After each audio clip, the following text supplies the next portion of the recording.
So hello everyone, this is lecture 11 for the quantum mechanics. In the last lecture we were discussing about the matter waves and we were seeing some that how can you find the wave function for the matter wave. So we have seen that for the continuous k, means if you have the continuous waves, means we were discussing this thing.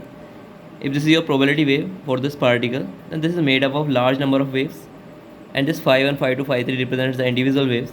And if these are continuous, okay, means k is continuous, then you can use the Fourier series to find the wave function. That will be this. So this was the result we get there. Phi x will be 1 upon root 2 pi minus infinity phi k exponential I k x dk. This phi k represents the individual waves. Then phi k can be find it by using the Fourier transform of this function. This will give by this. Okay. Now this was for the continuous waves, but if you have pure states of this wave function, okay, means some pure states means some eigenstates. We will discuss about that in detail, but it is means that if you have some special functions and that is making this wave packet, so in that case you can represent the wave function in this form: c1 phi 1 plus c2 phi 2 and whatever number of wave function you have individual. Okay, so that will give you the resultant wave function. So you can be represented by sigma ci phi I x. So mainly we will use this thing because we will discuss with pure states and the eigenstates in the quantum mechanics. So but you must know this thing. Okay, so I hope you understood this thing, that the wave packet is made up of large number of waves. Okay, and they combine to give you this wave packet, and this particle is well defined with this, and this is nothing but probability wave. Okay, so let's see the Bond's interpretation once again in detail. So what Bond said that this amplitude square or the square of the wave function, what it gives us, this gives us the probability of finding the particle at time t at a particular position x.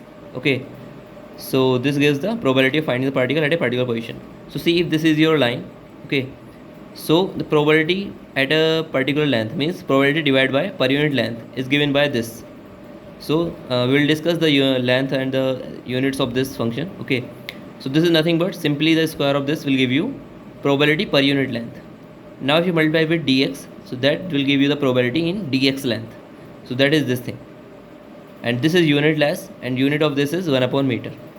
So we'll see about the unit. So if this is giving you the probability per unit length, then dx will give you multiply with dx in the probability in the dx length. So you just multiply by dx and you will get the probability to find the particle in this length, a small this length. Then if you want to find the particle, the probability of particle from infinity to infinity in the whole space or the particular limit x1 to x2, then you can just integrate this thing. That will give you the probability in that particular range x1 to x2. So this is nothing but phi star phi. We will see what is this star and all, but this is you must know that this is probability of finding the particle at a time at a particular position x, and this is not unitless, these are unitless. So position probability density is this. This is probability of finding the particle at time t in the region lies between x and dx. So this is for this particular length, and this integration is probability of finding the particle at time t in large interval lies between x1 and x2. Okay, so this is the difference between these three. Now see, if we are defining this wave function and we find it that how can we find this wave function, so there must be some conditions to accept this wave function. Okay, so Bond gives these conditions. So what were the conditions? So physically acceptable wave functions, well behaved wave function must follow these conditions. So Max Born proposed 4 conditions on the wave function to be physically acceptable. So first was that it must be single probability possible, means phi xt must be single valued. So any function which is multi-valued can't be accepted, because if you are getting different probability, then what is the meaning of that? At a particular point you must get the single probability. So this was just the simple thing that our wave function should be single valued. So if you are having different probability, that is no meaning of that. Now see, second condition was the psi xt must be continuous everywhere. So what is the meaning of this? Psi xt, you know, this is just a function and this must be continuous. So what happens if it is not continuous? Then why we are not accepting if it is not continuous? So see, if you have this kind of wave function, the square wave function, now at this point this function is discontinuous. You know, this is discontinuous. And what is the meaning of this? Slope of this line represent this d psi by dx, because here it is you have psi, here you have x. So d psi by dx gives you infinity, because dx is not changing, so slope of this line is infinity. Now why we are not accepting this thing? See, you will see in the lectures, in the following lectures, that this momentum operator, means any operator you apply on the wave function will give you the value of that. So this momentum operator on the psi x will give you value of momentum, so that is minus I h cut del psi by del x. Now if this is infinite, then this value is infinite, means our momentum is infinite, so this is not possible.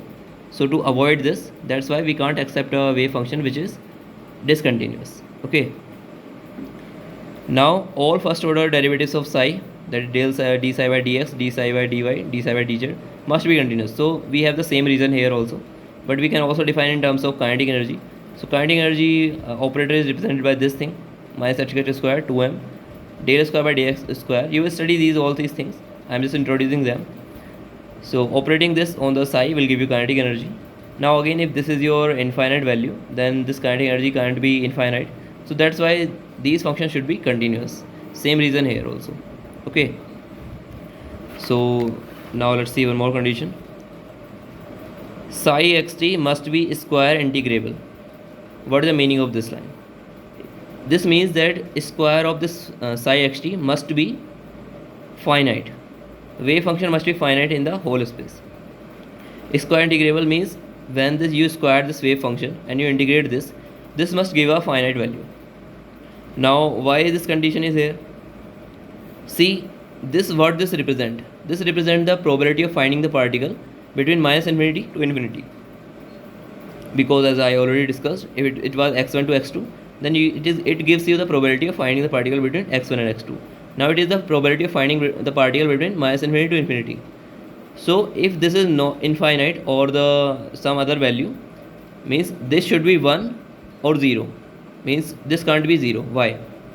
Because particles should exist somewhere. It is range from minus infinity to infinity, and particles should be somewhere, so this probability will always give you 1. Okay, because particles should exist somewhere, that's why this will tends to 1, and this can't be infinite because the probability can't be greater than 1. Okay, so and this can't be 0 because particles should be somewhere, that's why this value will give you 1, not 0 or infinite or any infinite value. Now if you take this one integral in the whole space, this is for the unit length, means in the 1D this is the case. In the 3D you will take the volume element, and this should be finite also. Okay, so that's why this condition should be valid. Okay, means this phi xt square of this must be integrable, and that should give you finite value. So this is another way of saying that particle presence in the whole space is finite, so particle should be present somewhere. Now this psi square probability, probability density, since any probability density must be integrable over all space to give a value of 1, which is clearly not possible, means this should be given, means 1 should become here after this integrating this, and which is not possible if the integral is infinite to 0. So if integral is 0 or infinite, if value of this is integral is 0 or infinite, then this can't be 1, so that's why this should be finite. And what is the consequence of this condition? Means what is the consequence of this condition when we apply this? So one consequence of this proposal is that psi xt must be finite.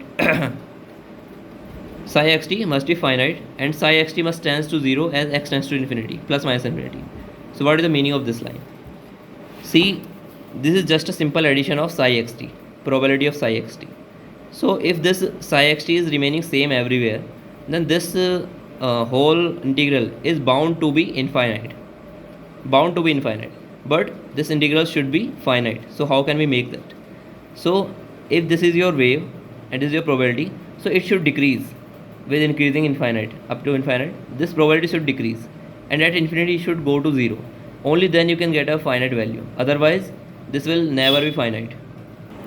So this must tends to 0 as x tends to infinity, otherwise this can't be finite. Okay, so and this is also valid, means if this is your particle, see, if this is your particle, then this probability should tends to 0 as we distance from here up to infinity. Otherwise, what is the meaning of this probability if it is not decreasing with length? Because it should be high somewhere and low somewhere, and that's how you get the probability. So that's why as x tends to 0, this must tends to 0, otherwise you won't have any finite value for the integral.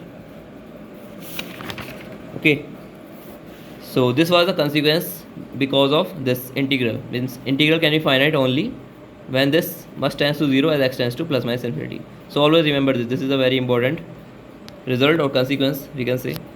Now there are some exceptional case, so you must note these things. This can be asked from in the interviews or in the exam also. So in the bound state, wave function or localized wave function must tend to 0 as x tends to plus minus infinity. So what is the meaning of bound state? So from the classical physics lecture, you can see that you have some kind of potential graph like this. So it means that particle is forbidden to go after this particle, this range. So particle must exist inside it. So this is a bound state. Here this is potential graph. So if a particle is going after this, means probability of finding the particle inside this region or this region, outside this region, will tends to 0. It can be particle can exist inside only. So in the bound state, this is bound state example, because particle should be inside this potential only and it should oscillate. So the probability or the wave function must tends to 0 as x tends to plus minus infinity, because there particle can't exist. So that's why this must tends to 0. For the unbound means now you have this kind of thing, this kind of potential, and your particle is somewhere here. So it can go up to infinite here and here because it is allowed in all the regions. So that is example of unbound or non-localized scattering state function. So phi can be non-zero as x tends to plus minus infinity, because their particle can be present anywhere. So that's why we can't say that x must means this psi must be 0. We can't say that in the unbound state, but we can say in the bound state definitely. Now this third condition, if the potential in which particle is confined is finite, if this is your potential and this is finite, then this d phi by dx, d phi by dy, d psi by dz must be continuous in the whole space. So we will see what is the meaning of this. Means if you have this kind of potential, this is finite potential, some v naught, and particle is inside it, then the wave function will be continuous at these boundaries also. So it won't be discontinuous, it will be continuous here. So this is the condition, and it will be continuous in whole space. Okay. Now see, if potential is infinite, now this is not finite, this is infinite at a particular point, then these are discontinuous. Why? Because if these potential are tends to infinity, then particle can't go outside, means the probability of finding the particle outside is 0. So that's why this phi must be 0 here, and it is tending to infinite. So at this points, this function d psi by dx is discontinuous. Okay, so these are discontinuous if potential is infinite at a particular point. So remember these results, these are very important results. Now before moving forward, let's see first normalization. So what is the meaning of normalization? This says that the total probability of finding the particle in the entire range of x-axis 1d necessarily equal to 1 if there is particle. So if it is your x-axis, it is just 1d case and particle should exist somewhere, then the complete probability of from minus infinity to infinity should be equal to 1, because particle should be somewhere, then sum of all probability should be 1. So phi xt square dx should be equal to 1 from minus infinity to infinity.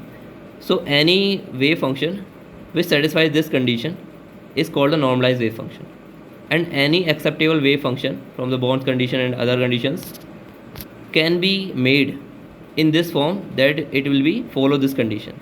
So that function will call the normalized wave function.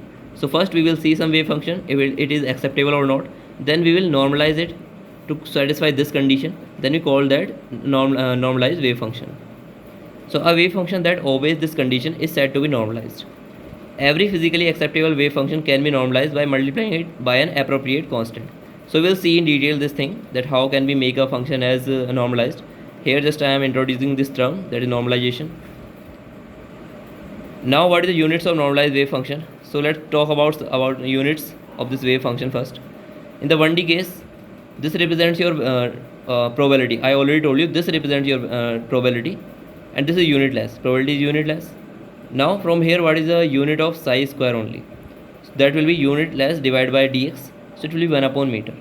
So I already told you this is nothing but per unit length, probability per unit length. So that was I described you already, that this psi square represents probability per unit length. Now if you want to find the probability in this dx length, you will just multiply it with dx. So that will give you probability in this dx length.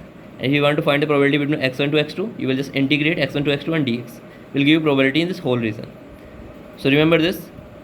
And from here you can find the unit of psi, so that will be 1 upon root meter. So there is no physical meaning of this thing. This just means that square of this is this, means square of this wave function is this 1 upon meter. That is the only meaning of this thing. You can't compare this thing with any other fundamental quantity that has a unit and that means that the wave function should be like that. You can't compare this. This is just a way to represent this phi square in 1 upon meter, because square of this will give you this thing. So this is the just a effect of this cause. Okay, in 2D case, so in 1D you will have this 1 upon meter. In 2D case you will have probability of finding in a particular area. So this will represent your probability. So this will be unitless. Now what is the unit of psi square? This will be probability per unit area. Now if you want to find the probability in a dA area, then you will multiply with this dA, that is dx dy. That will give you probability in that area. So now the unit of psi square is 1 upon meter square. So probability per unit meter square. So that's how you can find the units of this, and from here the units of this psi also 1 upon m. So that doesn't mean means k is 2 pi by lambda. So you can't compare this thing with k, because this has no meaning. This means only that the square of this will give you this thing. In 3D, units of psi square will be 1 upon meter cube, means the probability per unit volume. Now if you want to probability in a particular volume, then just multiply this thing with volume element d tau. That will give you probability in that particular area to finding the particle. So you can use this result also for n dimensions. Unit of psi will be 1 upon m n by 2. So for 1 dimension it was m 1 upon 2, for 2 dimension it was 2 by 2 1, and for 3 dimension it will be 3 by 2. So just remember these things. So that's it for today. In the next lecture we will discuss some more things and some important things. Then we will move forward in the real calculations.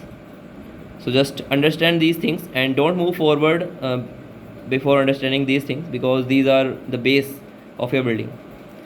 So thank you everyone.